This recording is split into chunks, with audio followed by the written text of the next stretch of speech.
the Alara Jewelry concept actually sprang from my response to an industry-wide survey that came out in 1995.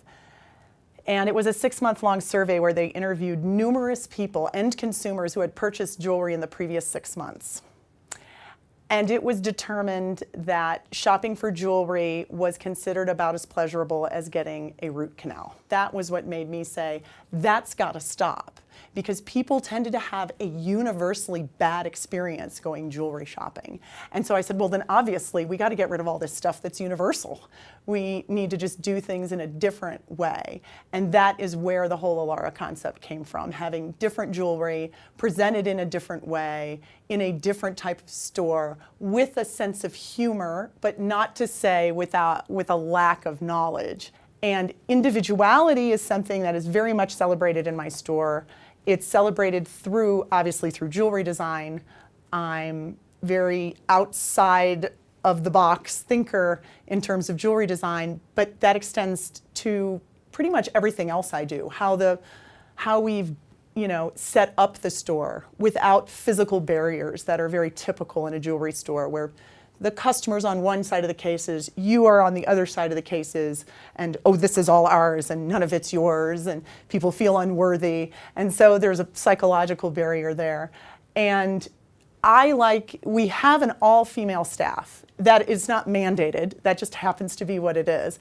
But we're all very different from one another. So I really try to find strength in our differences, which allows us to extend out to the public, saying your differences are your strengths. And here, let us help you find an unusual piece of jewelry, something you've never seen before, something you might not necessarily be immediately comfortable with because it's unusual, but let's help celebrate you, and let's help you celebrate the person you might be getting this for. We have an exceptionally strong downtown area here, and I think a lot of people who are from this area or who have been here for a long time don't realize how special our downtown is, maybe until they start traveling.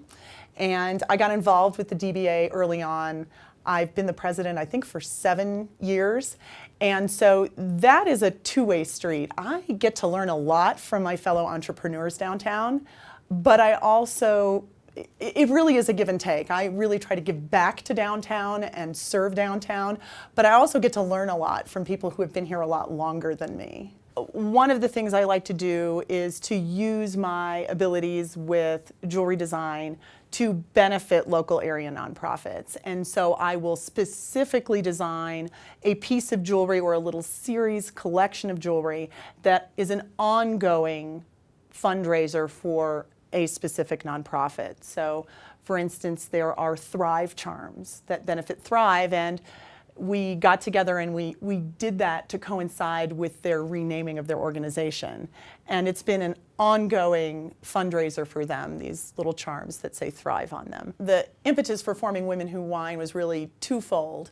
One was to provide a social networking opportunity for women in Bozeman who might not otherwise meet each other, and adding this spin of raising funds for nonprofits to a rather fun environment. And on the flip side, it was that I knew that I was experiencing ways to go to fundraising events here in town, but they were kind of pricey.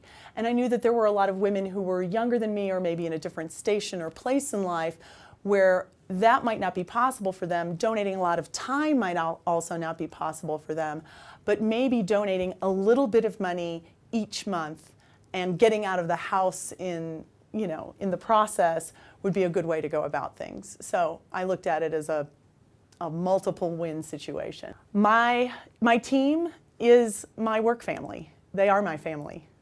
So I try to thank them all the time, but now's a good time to do that as well. And again, the people of Bozeman. Thanks for letting me in.